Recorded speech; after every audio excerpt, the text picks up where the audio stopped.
Right now there are more than 1.5 million Uyghur Muslims in the concentration camp in East Turkestan in China, with the Chinese government now calls this valley as the Xinjiang Valley. And currently they are facing the world's worst human rights violation and the worst human rights crisis which the century has ever witnessed. And many big nations, many corporations have simply turned a blind eye to this heavy-handed repression of the Uyghur Muslim community and the Turkic Muslim by the Chinese government. 800,000 and possibly up to a couple of million folks in these detention facilities. According to a Al Jazeera report, Chinese Uyghurs claim cultural genocide. Already 3 mosques have been shut down and they are forced to denounce Islam. They adopt atheism and pledge allegiance to the Chinese states.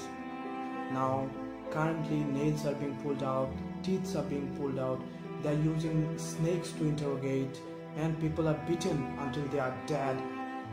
They are sterilized, which is a method used in genocide, and they are forcefully made to sit on a tiger chair for hours, often in solitary confinement. This kind of tortures, physical, mental abuses are being used on the Uyghur, and the so-called Chinese government calls it as re-education camps in such concentration camps. So this is the very deplorable conditions in such concentration camps in China. A BBC World report calls this as Muslim crackdown by the Chinese government.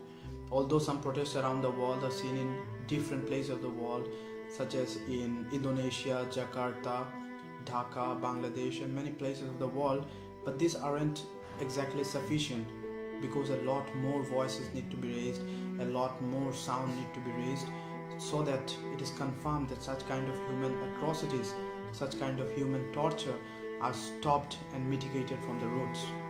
And another very tragic tale, another very tragic side of the story is that the Chinese media is very well scrutinized. It is controlled by the Chinese government in such a way that the stories and tales of these human atrocities do not reach outside world, and they aren't highlighted in the world media. So such very emotional stories remain confined within their territories within the country of China.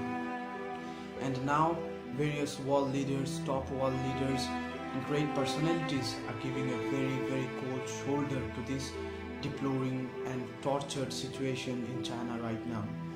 They turned deaf and dumb to this situation. I don't know why.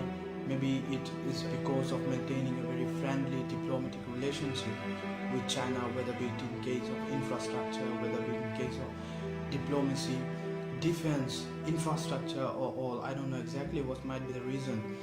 But one thing that we all as world citizens need to be aware is that such kind of human rights violation need to be stopped. Such kind of human rights atrocities should be stopped for the greater welfare of the people as a whole. Such kind of torture, such kind of atrocities should come to an end, and the world leaders should put pressure on the United Nations to take this case into consideration with utmost transparency, and these things should be stopped.